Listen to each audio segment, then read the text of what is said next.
Chapter 32. Joren's Vision. Beneath the glass horizon. The expansion began immediately. Workers dug trenches through dunes that had never been touched by human hands. Kai marked out circles for new domes with stakes hammered into the earth. Sandstorms slowed them but did not stop them. At dawn and dusk, Kai moved like a man possessed, measuring, building, commanding. But the more he grew outward, the more something collapsed inward. His grief had shape now. Metal, glass, soil, sweat. His anguish was becoming architecture, and Joren watched with tightening judgment. 2 weeks after Myra's funeral, Joren requested a private meeting. He asked for it formally, like a diplomat, not a son. Kai agreed only because AIO insisted he should. They met at the edge of the new expansion zone. The sun was setting behind half-built scaffolds, casting jagged shadows across the sand.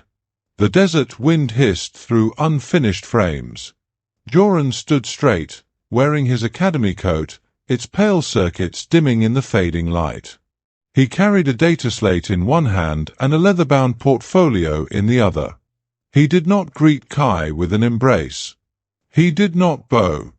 He simply began. "Father, I've run projections." Kai did not look up from the soil line he was measuring. This land doesn't care about numbers. Joren's jaw tightened. But the world does. He set the portfolio down, tapping the surface. It lit up, projecting a hologram of towering structures, sleek, mirrored resorts shimmering like glass palaces above the dunes. Kai stared. "What is this?" he asked quietly. "A proposal," Joren said. "A corporation called Audiobook is expanding solar tourism. They want premium land in emerging corridors. The Sunrise Corridor is ideal, unfiltered sunlight, proximity to trade routes, existing agricultural infrastructure." Kai said nothing. Joren continued, voice steady and confident. "They're offering a full buyout. Enough to fund education for every worker's child for 2 generations. Enough to build cities, not domes. Enough to build a new life for this family." Kai inhaled slowly. Joren pressed on. "I've negotiated preliminary numbers. They're willing to place a memorial for Mother at the entrance to the resort. A garden. Something elegant. Something permanent." Kai's hands tightened around the measuring rod until the metal creaked.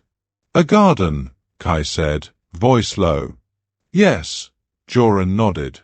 "Her name will live longer carved in stone than buried under sand." Kai turned slowly to face him.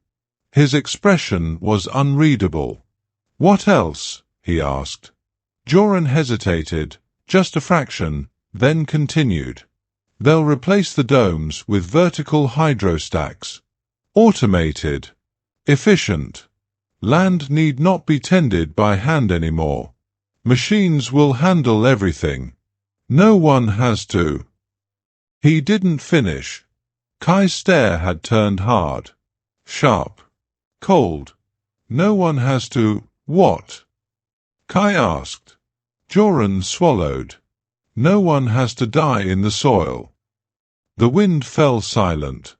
Ao, who had been perched on an unfinished beam behind the scaffolding, froze as well, breath catching in his throat. Kai's fists curled slowly. "Your mother didn't die in the soil," he said. "She died because of it," Joren replied. A pause. A long, dangerous pause. Kai stepped forward. "So you want to sell her life?" Joren bristled. "I want to honor her by ensuring no one else suffers what she did." Kai was shaking, not with grief this time, but with something darker. Joren pushed on, misreading the tremor. "Father, you can't carry the land alone. Audiobook has technology that surpasses anything we could build here. They can transform the corridor into something beautiful." Kai's voice dropped a register. It is already beautiful. Joren exhaled sharply, his patience thinning. Father, this place is a relic. Efficient, yes. Functional, yes. But it is small. The world is evolving. Solar cities. Floating habitats. Bioengineered resorts. The future isn't soil. Kai's breath hissed. Ao scrambled down from the beam, eyes wide. Joren pressed harder. You're clinging to a past none of us can live in anymore. Selling this farm is not betrayal, it's evolution. Kai stepped closer, and Joren hesitated for the first time. Evolution. Kai repeated. Yes, Joren said. It's time to let go of the desert. Time to let go of the... Kai grabbed him by the collar. Ao gasped. Joren stiffened, startled, his polished academy composure cracking. Kai's voice was low and dangerous, shaped from the raw center of his grief. This land is Myra, he said. Every dome, every row, every seed. Her hands are in the soil. Her breath is in the air. You want to sell her to strangers for a glass palace and automated gardens. Joren tried to pull free. I'm trying to save us from this dying life. This life is what she saved, Kai roared. The desert echoed the shout. Joren froze. Kai's hands trembled as he released his son, stepping back as if the touch burned him. I will not sell, Kai said. Not now. Not ever. Joren lifted his chin, fury and disbelief wrestling in his eyes. You're throwing away a future, he whispered. Kai's answer was quiet. No. I'm protecting one. Joren's voice sharpened to a blade. You're protecting your grief. Kai looked away, jaw clenched. Joren continued, voice ice cold. And ruining ours. Ao flinched at the words. Kai inhaled slowly, deeply, painfully. Leave, he said. Joren blinked. What? Kai didn't raise his voice. Leave. Go back to your academy. Your cities. Your machines. I cannot hear this from you again. The finality in his tone froze the air. Joren stared at him, hurt flickering underneath the polished pride. Then he turned sharply, grabbing his portfolio. He didn't say goodbye. He didn't look at his father again. He left the expansion zone without a word. Ao watched him go, tears gathering in his eyes. Kai stayed very still. Then, finally, he collapsed to his knees in the sand. Ao rushed to him, wrapping his arms around his father's shoulders as Kai's body shook with silent sobs. Above them, the half-built domes cast long shadows. The broken beginnings of Kai's last ambition. And the ruins of everything he was losing to keep it. Chapter 33. Ao's Dilemma. Beneath the glass horizon. Ao found Joren on the ridge road at dusk. The sun hung low, turning the dunes to molten gold. Joren stood beside his crawler, jaw tight, breathing hard, hands still trembling from the confrontation with Kai. He didn't notice Ao until the boy stepped directly into the fading light. You're leaving, Ao said. It wasn't a question. Joren turned. His expression softened, slightly, when he saw his brother, but the anger beneath remained sharp. I have to, Joren muttered. Father won't listen. Ao crossed his arms. He's grieving. So am I, Joren snapped. Then he looked away, ashamed of the flare of emotion. But grief doesn't change facts. The world is moving forward.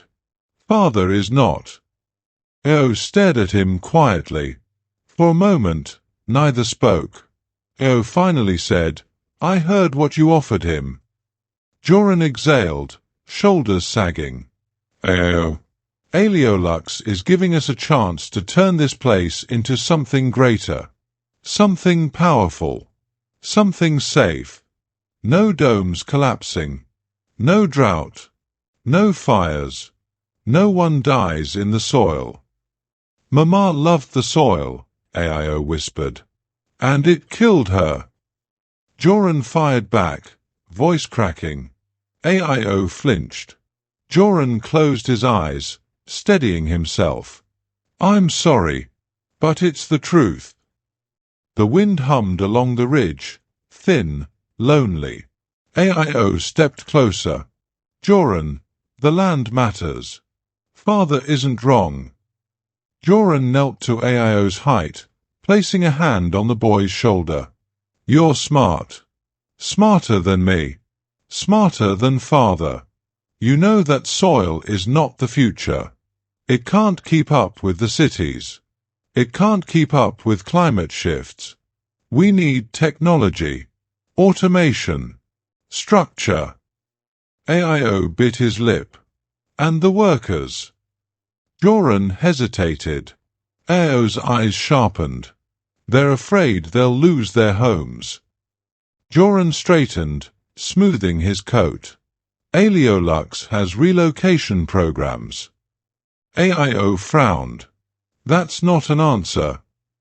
Joren lifted his chin, slipping back into the polished cadence of an academy negotiator. They will be reassigned. Integrated into infrastructure teams. Given housing stipends. But will they stay here? Ao pressed. They'll stay close enough, Joren said. Ao stared at him. That's not the same. Joren's jaw flexed. Ao, change always displaces something. That's the cost of progress. Ao stepped backward, shaking his head. Mama wouldn't want this. Joren's voice softened. Mama wouldn't want father to destroy himself either. The words lingered between them. A painful truth neither could fully deny. Ao swallowed hard. Joren moved closer. Ao, help me. Father might listen to you. If we present this together, if we show him the plans, if we explain what the future could be. Ao looked torn, pieces of himself pulling in opposite directions. Kai's voice in his head, protect the land. Myra's voice, love them, even when they break. Joren's voice, evolution, not relics. Ao's own heart, machines remember better. He closed his eyes. Finally, he whispered, I'll help, only if the workers stay. All of them. They keep their land, their homes, their place in the corridor. Joren froze. Ao continued, voice shaking but firm, no displacement. No relocation. No forced moves. They stay here. Protected. Joren hesitated for a long moment. Then his academy smile returned, soft, convincing, precise. I agree. Ao studied him carefully. Swear it. Joren placed a hand on his brother's shoulder again. I swear it. Ao nodded, relief and worry mixing inside him. He squeezed Joren's hand tightly. Then I'll talk to father, Ao said. Joren exhaled, shoulders relaxing for the first time. Thank you. Oh, you're doing the right thing. Ao looked unsure. Joren climbed into the crawler. The engine hummed to life, lights glowing pale blue across its smooth body. The door hissed shut. The crawler turned toward the dunes. And just before it accelerated, Joren whispered into the empty air. They can't stay. He didn't look back. He didn't see Ao standing on the ridge, shadow long against the sand, already feeling something wrong in his chest. Already sensing, too late, that he had trusted a promise. Joren never intended to keep. Chapter 34, Liya's Escape. Beneath the glass horizon. Liya left before dawn. Not quietly, not gently, not with permission. She left the way she lived, with fire inside her and the sky in her eyes. Kai discovered it when he stepped into the hut to check on her. Her bedding was empty. Her clothes were gone. Her woven bracelets, bright threads she used to string through her fingers when nervous, were scattered across the floor like shed skins. A single holo chip rested on her cot, blinking faintly. Ao found it first. "Father," he said softly, handing the chip to Kai. Kai tapped it. Liya's face flickered into the air, windblown, flushed with excitement, eyes glowing with the reflection of city lights. She recorded it on the move. "Father, I'm leaving." No apology, no hesitation, just truth. "I'm going with Soren." Kai stiffened. Soren Valen, the floating city's rising star. Singer, influencer, face of 1,000 curated dreams. A man with millions of viewers and a private residency aboard Aurelia, the sky city that drifted above the coast like a jewel. A man who had visited the corridor once during the Festival of Light. A man whose gaze lingered too long on Liya. A man Kai should have turned away. Liya continued, breathless, wide-eyed. "He saw my dance vids. He said he'll help me get into Aurelia's Artist Guild. Father, this is what I'm meant for. This is who I am." Behind her, a sky shuttle roared to life, cold, chrome blue, nothing like the desert machines Kai knew. Liya turned the camera to herself again, voice trembling, not with fear, but with longing. "I can't stay here. Not after Mama. Not after everything. I can't breathe in this place anymore. I need the sky." She swallowed hard. "I'm sorry I didn't wait until you were ready. But I've waited my whole life." She hesitated, eyes softening. "I'll send word when I'm settled. I love you. But I have to live my own life now." The holo cut out. For a long moment, Kai didn't move. Ao watched him carefully, knowing, instinctively, how fragile his father had become since Myra's death. Kai finally inhaled, ragged and cold. "She's gone," he whispered. Ao nodded slowly. "She made her choice." Kai clenched the holo chip until it cracked. "With him." Ao said nothing. Kai stood abruptly, pacing the small hut, the walls pressing in on him like collapsing dunes. "She's a child," Kai hissed. "She doesn't understand the cities. The danger. The people who use you up and throw you away." Ao's voice softened. "Liya always hated the desert." Kai slammed his fist into the wall. "She hated the life I made for us." Ao didn't argue. He simply watched. Kai's breath came fast, too fast. His grief sharpened into panic, into anger, into helplessness. "Where is she now?" he demanded. Ao pointed toward the western dunes. Soren's shuttle took off before sunrise. It headed toward the coast. Kai strode outside so quickly Ao had to run to keep up. Workers stopped mid-task as he passed, sensing the storm in his expression. Liya's escape spread through the settlement in whispers. Kai's daughter ran away. She went to the sky cities. She left with a celebrity. Another child gone. Kai reached the ridge where June met horizon, where the sky gleamed faintly with the distant echo of shuttle trails. He stared at the vanishing streak of light, the sky city's mark. And then, something inside him broke. Not loudly, not violently, but with a soft, devastating collapse. Like a dome beam weakening under fire. Ao approached slowly, placing a small hand on his father's arm. "Kai," he whispered. Kai didn't look at him. She chose him, Kai murmured. Ao swallowed. She chose herself. Kai's eyes glistened, not with fresh tears, but with a hollowness far worse. First Myra, then Joren, now Liya. The world was pulling his family away, piece by piece, toward skies he could not follow. O tightened his grip on Kai's arm. I'm still here, he said quietly. Kai finally turned to him, the last child who stayed, the last tether to the land, the last piece of Myra still breathing in the dust. Kai wrapped his arms around Ao, pulling him close. Ao hugged him back, small but strong, but the wind carried Liya's final message across the dunes. The echo of a girl who refused to belong to the earth. Kai closed his eyes. And the horizon, bright, distant, impossible, stared back without mercy. Chapter 35. The Corporate Offer. Beneath the glass horizon. They arrived in machines the desert had never seen before. 3 sleek transports, silent as predatory birds, gliding across the dunes on magnetic skids.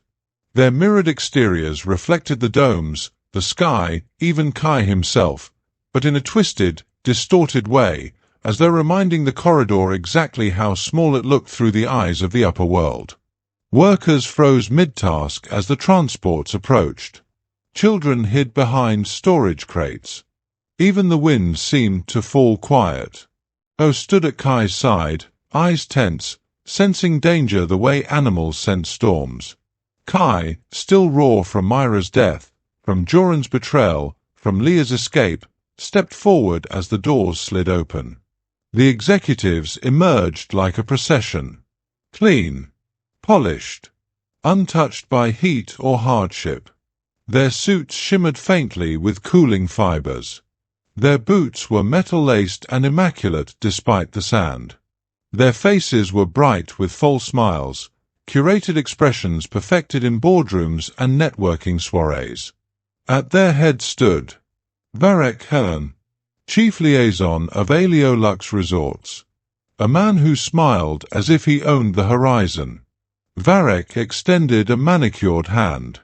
Kai Ren, he said warmly, the man who revived the Sunrise Corridor.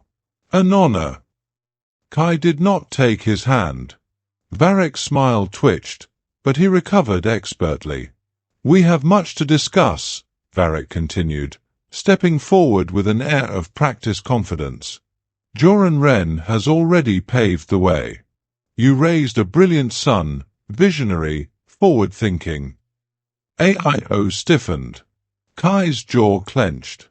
My son is not here, and he does not speak for my land. Varek gave a sympathetic chuckle. Parents and children, always complicated. But business, Kai, business unites what emotion divides. He gestured, and one of the executives produced a slender tablet, its screen lighting up with a glowing map of the corridor, except it did not look like the corridor. It looked like a palace. Dozens of new structures hovered over the dunes. Vertical gardens, glass towers, solar prisms, infinity walkways, eco-luxury villas, a sprawling skyline of impossible beauty. Kai stared at it, expression dark. Ao whispered, they want everything. Varek clasped his hands behind his back, voice smooth. Audiobook wishes to acquire the entire corridor. Every dome, every plot, every worker contract. In return, we offer generational wealth, a sum so large your descendants will never know struggle. Kai didn't blink. Varek gestured again, and a second projection appeared. A towering memorial structure. Slim, elegant, ethereal. For Myra Ren, Varek said gently. A monument spanning 30 meters. Her name etched in crystalline alloy. Her story preserved in holographic narrative. A tribute worthy of a woman who saved the desert.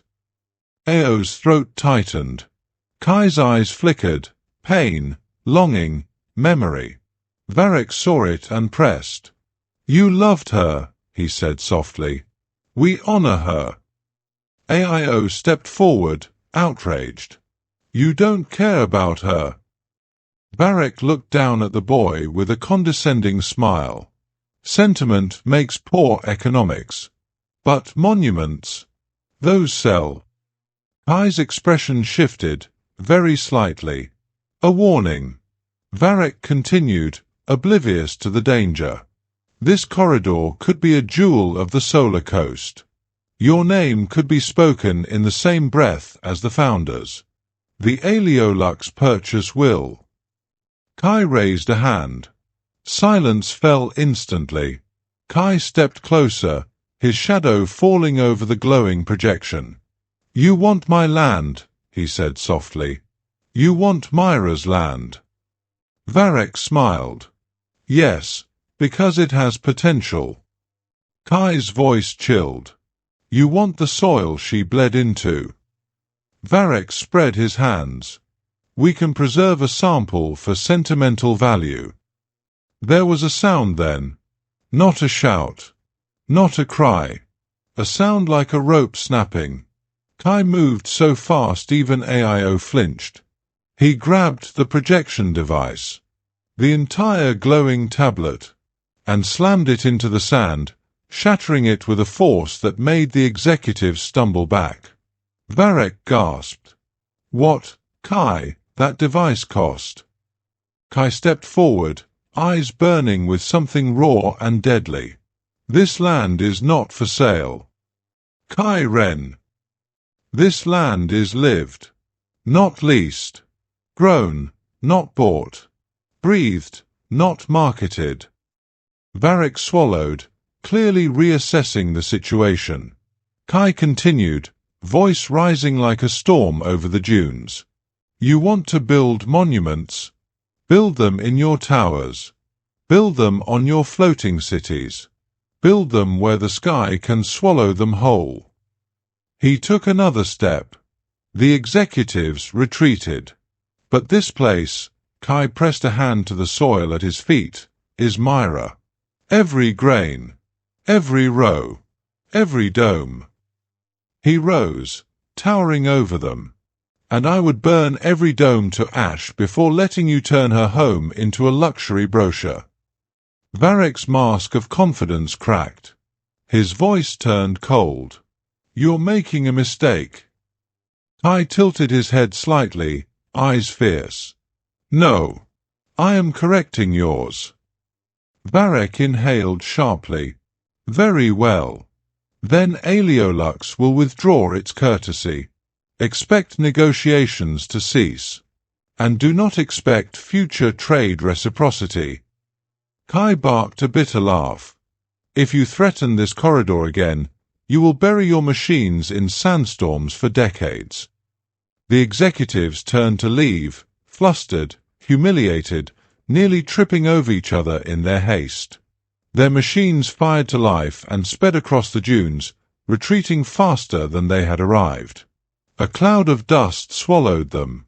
And then, silence. Ao exhaled shakily. "Father, you scared them." Kai lowered himself to the sand, pressing his hand into the earth. "I protected her," he whispered. Ao sat beside him. "You protected all of us." But Kai's gaze drifted toward the horizon where the corporate machines vanished. And deep inside, beneath the grief and pride and rage, he felt the faint tremor of consequence. This was not over. The desert had seen the beginning of a war. Kai had no choice but to fight. Chapter 36. Harvest Without Hope. Beneath the glass horizon. The land turned against him slowly. Not in a dramatic collapse, not in a storm or a quake or a fire. No, this was quieter, crueler. A soft unraveling. A slow suffocation. A harvest dying not in rage, but in exhaustion. Workers left first. Not all at once, never that clean. One family moved to the ridge to live with cousins. Another followed Joren's job placement advice. Then 2 more left in the night, traveling by caravan toward the coast. They said words like future, opportunity, stability. Kai heard abandonment. And every departure tore another thread out of the fabric Myra had sewn into this world. Ao tried to hide the names until the list grew too long. By the 7th departure, Kai stopped asking. By the 10th, the domes were run by fewer hands than they needed. By the 12th, the cracks began to show. Literally, Kai worked the domes alone. He patched leaks with scavenged metal. He reinforced beams with rope and fractured composites. He adjusted water regulators until his fingers bled.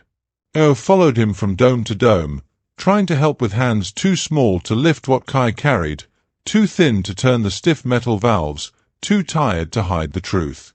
One evening, Ao tried to take a wrench from his father's shaking hand. "Father, please," he whispered. "You need rest." Kai jerked away. "The domes won't rest." His voice was cracked from dehydration, his face sunken from sleepless nights. Lines carved themselves into his cheeks like scars. Ao watched him with a growing fear. A fear that his father was becoming something the land could not save. The domes began failing one by one. Dome 2's irrigation grid malfunctioned again, this time in silence, starving rows closest to the western wall. The leaves curled inward, crinkling at the edges. Whole patches turned brittle. "Mama wouldn't have let this happen," Ao murmured. Kai didn't answer. He simply knelt in the soil, pressing handfuls of water-drenched earth back around the roots like he could anchor life through sheer force of will. Dome 4's climate regulator flickered for hours before dying completely. When Kai ripped out the casing, the interior was rusted orange, neglect, time, and corrosion forming their own quiet rebellion. Dome 5's support beam cracked. Kai braced it with boards scavenged from an old trader's cart. But when the wind howled across the dunes that night, the patched beam groaned. Long, low, aching. Like the sound of something remembering it was mortal. Then the water shortage began. Nothing dramatic. No burst pipe. No visible leak. The reservoirs simply ran lower each day. Faster than before. Faster than Kai could justify. Ao stood beside the gauges, watching the numbers drop.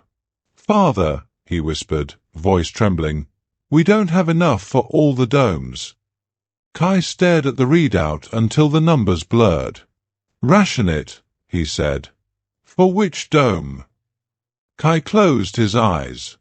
"Mama's." AIO nodded silently, then turned off the regulators feeding Dome 4 and Dome 5. The whirring machinery slowed to a stop, their lights fading to pale yellow. By midnight, the temperature inside them dropped. By morning, the crops were cold and limp.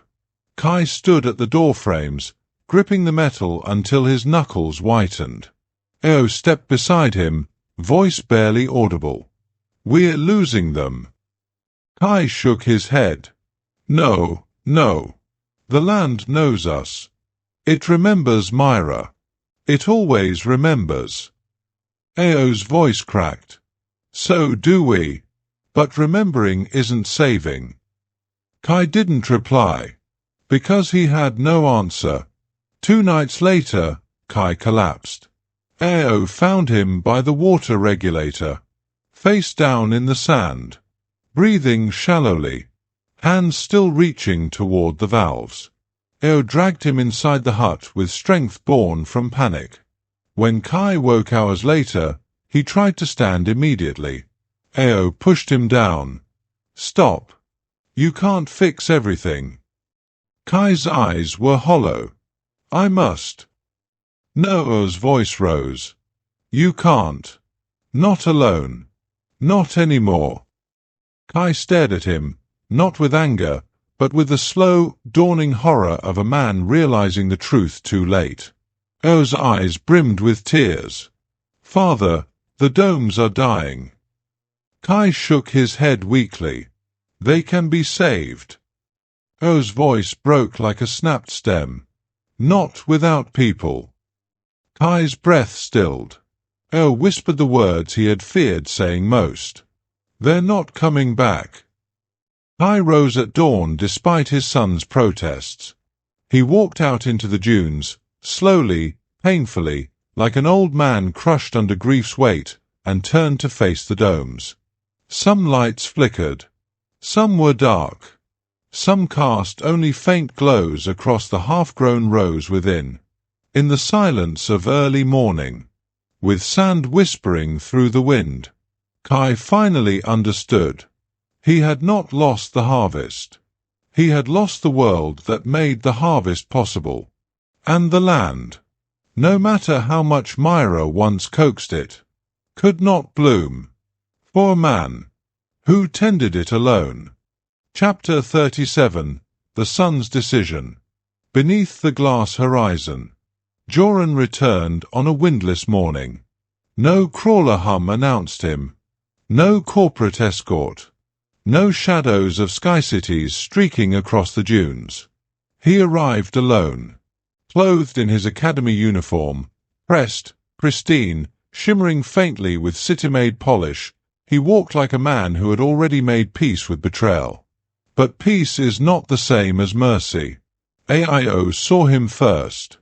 He stood beside Dome 1, watering the last surviving rose with a cracked canister, performing a ritual of hope even though hope had grown brittle. When Joren crested the ridge, Ao froze, water spilling over his hand. The two brothers stared at each other across the sand. One weathered by grief. One sharpened by ambition. Children no longer. Not quite men. Not anymore a family. Ao swallowed. "You came back." Joren approached steadily, boots crunching on gravel. Only to finish what must be finished. Ao's stomach turned. "Father won't meet with you." "This isn't for him," Joren said. He unlatched the case at his side. Ao's heart dropped. Inside was a datapad glowing with corporate seals. The Aleolux emblem pulsed at the top, white, clean, clinical. Below it, Property Transfer Contract, Sunrise Corridor. Prepared for, Joren Wren. Acting Authority, Eldest Child and Legal Successor. Ao's breath hitched as he read the final clause. Signature of majority heir authorizes sale in absence or incapacity of landholder. His fingers curled into fists. He's not incapacitated. Joren looked at him, eyes calm, expression sculpted. He will be. Soon. The domes are collapsing. The workers are gone. You know this better than anyone. Ao stepped backward. That doesn't make it yours to sell. It makes it mine to save. Ao shook his head violently. You're destroying it. I'm preserving what can still be preserved, Joren said quietly. You saw the numbers. The water shortage. The grid failures. Father is dying with the land. Aleolux is the only structure strong enough to survive the future. Ao's voice cracked. Mama wouldn't. Joren's tone hardened. Don't speak for her. Ao froze. Joren exhaled, gentler this time. Ao, she wanted stability. She wanted her children protected. She wouldn't want us chained to a dying world. Ao's throat tightened. This isn't a chain. It's home. Joren tapped the datapad. Ao flinched. Home, Joren said, is not a grave. Ao shut his eyes. And in that moment, the choice he had to make pressed on him like the weight of all the dunes at once. He could run to Kai, warn him, break the contract before it was signed, fight for a land already half dead. Or he could do nothing, say nothing, let Joren decide the future the way the world had always pushed the eldest to decide. Ao opened his eyes. Joren watched him carefully, waiting, not asking for permission, only for lack of resistance. Ao's voice trembled. If I stop you, father will shatter. And if you don't? Joren asked. Ao swallowed. The corridor will. Joren nodded. The corridor is already breaking. Father is breaking. The only thing left to save is us. Ao stared at him, at the brother who once lifted him onto his shoulders to watch meteor showers, who taught him how to read circuit maps, who carried him through a sandstorm when their legs gave out. Ao had loved him once with uncomplicated certainty. Now all he could feel was the ache of choosing. Slowly, painfully, Ao stepped aside. Joren exhaled. Not triumph, not relief. Something darker, lonelier. He walked past Ao into the shade of the dome scaffolds. Ao didn't follow. He watched the dune sand swirl around Joren's boots as the eldest Wren pressed his thumb to the datapad. The screen glowed. White, blinding. Signature confirmed. Transfer executed. The sale was done. Ao's chest tightened until he couldn't breathe. Joren lifted his gaze, looking at his brother. It's better this way. Ao whispered, You just sold Mother's life. Joren flinched, barely, but he turned away. As he walked back toward the ridge, the wind picked up at last, blowing sand across the contract case, across Joren's footprints, across Ao's trembling silhouette. The desert, indifferent, erased the evidence of the choice. But the land itself felt colder, quieter, as if Myra's last breath had finally stopped echoing. Ao stood alone beside the dying dome. He did not cry. He did not scream. He simply whispered into the settling sand. I'm sorry, Mama. Because he had not stopped Joren. Because he had let the world change. Because he had chosen blood over land. And the corridor, Myra's corridor, would never be the same again. Chapter 38. Machines on the horizon. Beneath the glass horizon. The first drone appeared at dawn. A black silhouette against a rose-colored sky, silent, steady, moving with a precision no desert bird could match. It glided just above the dunes, humming faintly, light blinking in a calculated rhythm.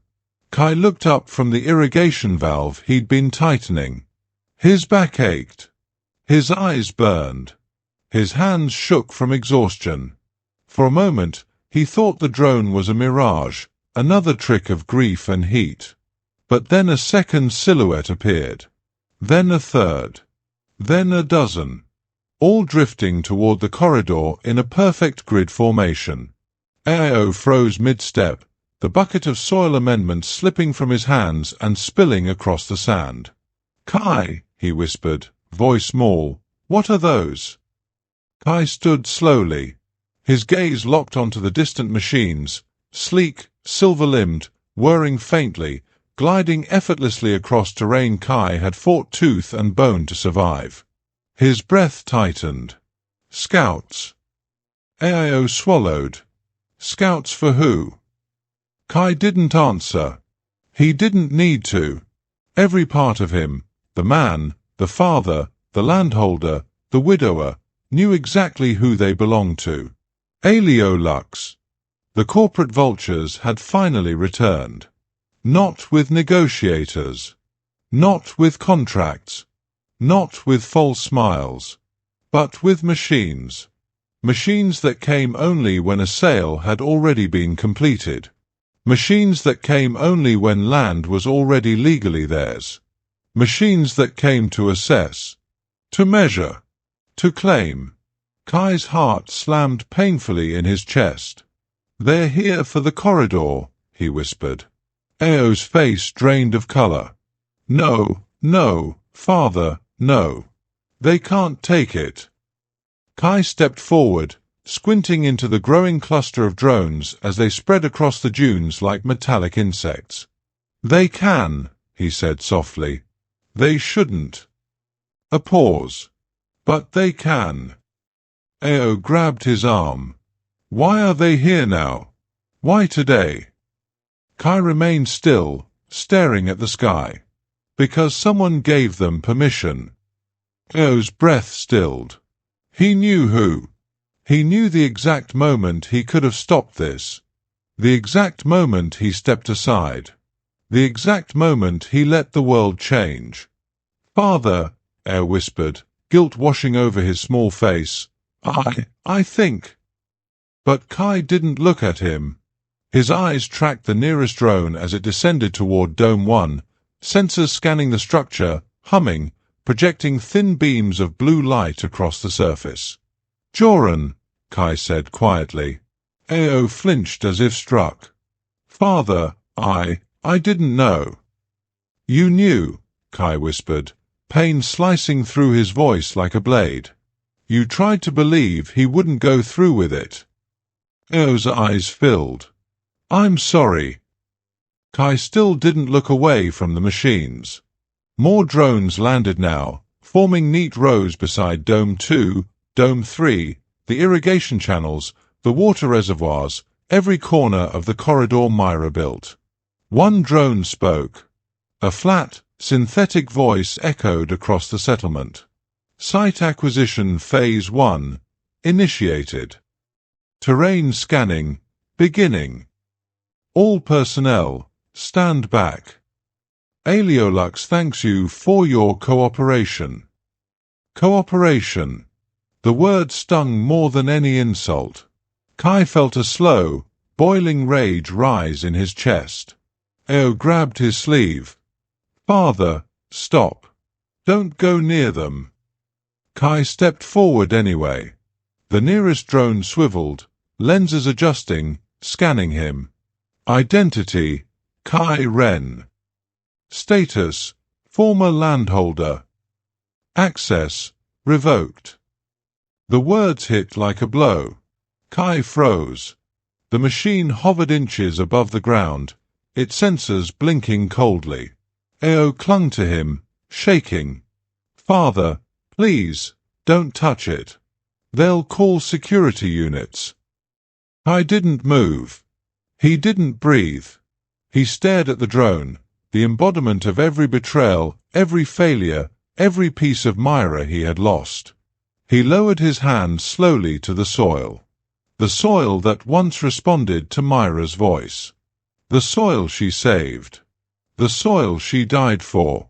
He clenched a fistful of earth. "You," Kai whispered to the drone, "do not belong here." The drone's metal limbs shifted, adjusting its defensive posture. "Warning. Do not interfere with company property." Kai stepped closer. AIO panicked. "Father, stop." Kai's voice rose, not loud, but fierce, breaking with grief and fury. "This land is not yours." A second drone hovered closer. "Access restricted." "Step back." Kai didn't. He pressed his fist of soil against the drone's cold metal casing, and whispered, "You don't know her." The drone's alarms began to chirp. Ao tugged at him desperately. "Father, please, please come back." But Kai was stone, unmoving, unyielding. He stared into the machine as if staring down fate itself. Behind him, dozens more drones landed, scanning the domes, marking the fences, plotting points for demolition, preparing for transformation Kai never asked for, never wanted, never agreed to. And in the rising hum of corporate machinery, the last great harvest of Kai Ren's life ended. Not with fire, not with famine, but with a signature. He never gave, and could never undo. O's voice broke in a cry. Kai! The machines ignored him, and on the horizon, 3 larger silhouettes appeared. Massive diggers, towering and armored, driving straight toward them, with the roar of a world that had come to claim its future. Chapter 39. The Final Stand. Beneath the glass horizon, the diggers came like giants.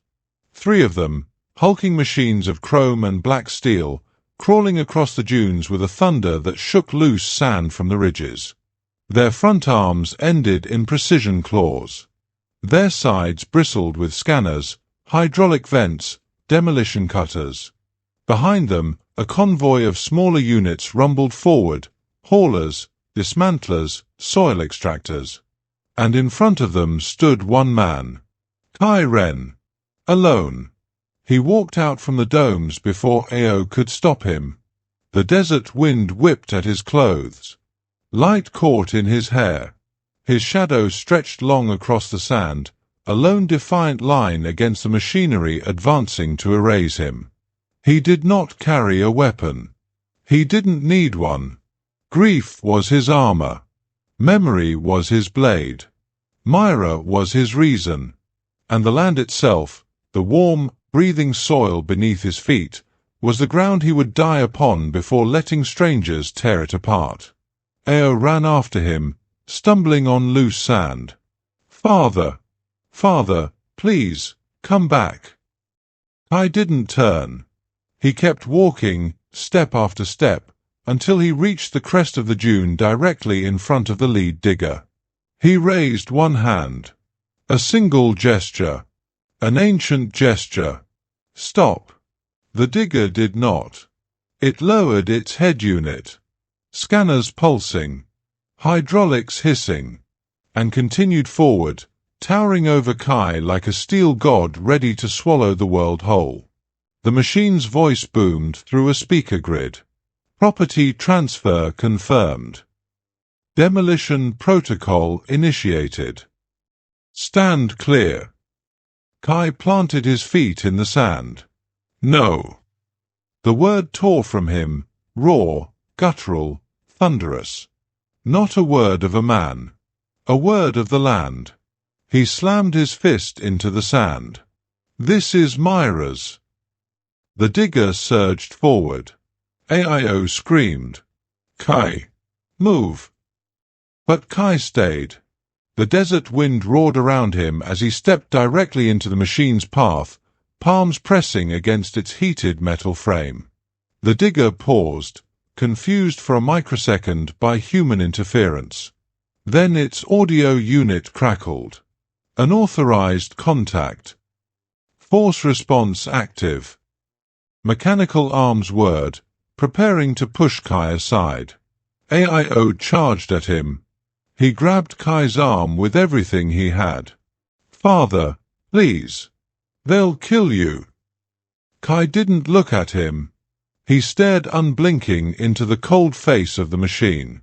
"If this land dies," he whispered, "I die with it." "And if you die," Ao cried, voice breaking, "I have no one." Kai froze. A breath. A crack. A fracture in the armor of grief forged since Myra's death. Ao clung to him, shaking. "Please, Kai," he whispered. "Mama left us. Liya left us. Joren left us. If you go too, I..."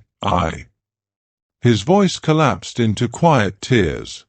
"I won't survive it." The digger lurched forward again. Ao pulled harder. "Please." Kai finally turned his head. He saw Ao's face. Red, terrified, desperate. The face of a child who had lost too much already. The face of Myra's youngest son. The last thing she left behind. And something in Kai broke. Not in defeat. In love. With a shuddering exhale, he wrapped his arms around Ao and pulled him close, shielding him as the machine advanced. "I'm sorry," Kai whispered into Ao's hair. "Myra, forgive me. I cannot leave him." Ao sobbed into his chest. The digger's claws descended. Metal arms extended toward Kai's shoulders, aiming to forcibly remove him. But before they reached him, another voice rang out. "Stop!" Joren. He came sprinting across the sand from the ridge, coat discarded, datapad thrown aside, breath ragged, eyes wide with horror. He waved his arms at the machines like a man fighting the wind itself. "Stop! Cancel the protocol. I rescind my signature." The machines paused, their scanners flickering, their engines idling in confusion. A corporate drone swooped downward. "Signature rescission is not valid after transfer completion." Joren's face crumpled. "But you can't. He's right there. He's human. Stop." The drone repeated calmly. "Protocol cannot be overridden." Ao let out a choked sob. Kai pulled him closer. Joren reached them, falling to his knees beside Kai and AIO. He grabbed Kai's arm. "Father, I didn't mean this. I swear I didn't. This isn't what I wanted." Kai's voice was low, trembling. "You sold her land." Joren broke. I know. I was wrong. I was wrong. I can't undo it." A digger lurched forward. AIO screamed. Joren pulled at Kai's sleeve. Kai pushed the boys behind him. And then the machine's arm slammed into Kai's chest. Not crushing. Not killing. But shoving. Hard. Kai flew backward, sand exploding beneath him, collapsing as AIO and Joren scrambled to catch him. The digger voice boomed. Area cleared. Demolition continuing. And the machines moved past them. Past the family. Past human cries. Past grief itself. Toward the domes. Toward Myra's world. As the metal giants descended upon the first dome, Joren grabbed Kai's shoulders, sobbing openly. "I'll stop them. I'll fix this. I swear to you, Father, I swear." Kai looked up at him. Broken, exhausted, bleeding. But alive. Ao clutched Kai's hand. Kai whispered, voice barely a breath. "Then stand with me." And for the first time since childhood, both sons nodded together. The machines advanced. The land trembled. And the Wren family, shattered, scarred, but united for a breath, faced the future they had unleashed. Chapter 40. Beneath the Glass Horizon. Beneath the glass horizon. The domes fell one by one. Not with explosions. Not with spectacle. Not with the roar of war or the fury of a storm. They fell the way old bones give way. Quietly, sorrowfully, after carrying too much weight for too long. The great ribs of Dome 1, Myra's dome, buckled at dusk. A soft groan shivered through its frame. And then the panels cracked inward, like a lung releasing its final breath. Kai did not move. He sat in the sand, knees drawn up, hands buried in the soil Myra once tended. The metal ribs collapsed behind him, casting long shadows, like the fingers of a dying giant. Ao and Joren ran toward the falling dome, instinctively trying to stop it. But Kai lifted a trembling hand. "Let it go," he whispered. His voice was the voice of wind slipping through broken glass. "There's nothing left to save." The dome settled into the sand with a sigh. Its lights flickered one last time. Soft, golden, familiar. Before fading into darkness. Oh looked at Kai, tears streaking down his dust-stained face. "Father." Kai didn't respond.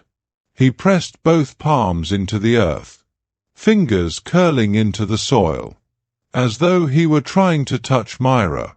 Through the land she loved. The sand was cold, colder than it had ever been. He swallowed hard, breath shivering.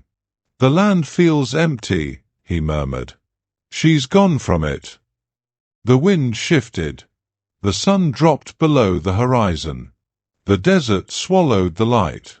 Behind him, the broken dome stood like a skeleton. Joren approached carefully. He knelt beside Kai, voice low, raw.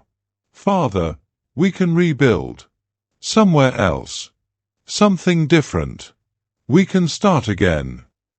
Kai's eyes stayed on the soil. His shoulders sagged, not in fear, not in defeat, but in a grief so complete it left no room for anger. "You didn't grow up with this land," he said quietly. "You didn't hear it wake when Myra touched it. You didn't hear it breathe." Joren lowered his gaze. Bit his lip hard enough to draw blood. Kai exhaled, a slow, fragile sound. "I thought my sons would keep this place alive long after I was gone." Joren hesitated. AIO shifted anxiously. Kai finally lifted his gaze to them. Eyes hollow, rimmed with exhaustion, filled with a love heavy as burial stones. "You'll protect what's left," he whispered. "You won't let them take everything." Joren nodded too quickly. "Of course, Father." AIO swallowed. "We promise."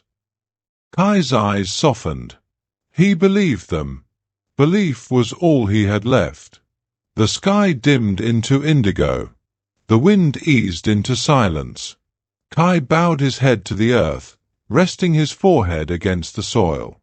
"Myra," he whispered, voice trembling in a way no one had ever heard from him. "Forgive me. Forgive what's left of this place. Forgive what I couldn't carry."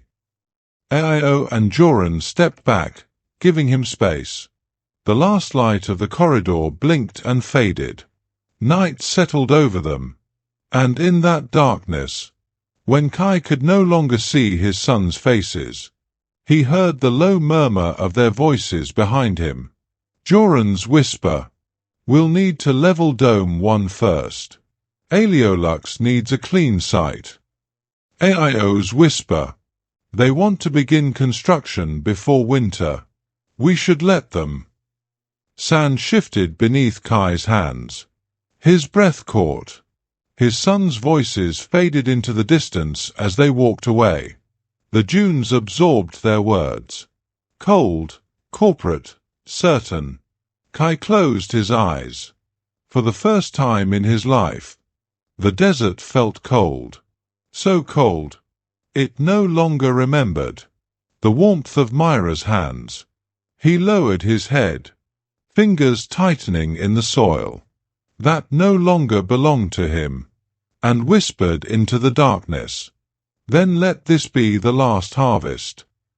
The wind carried his words away, and the corridor, Myra's corridor, died with him, in the quiet, beneath the shattered glass horizon.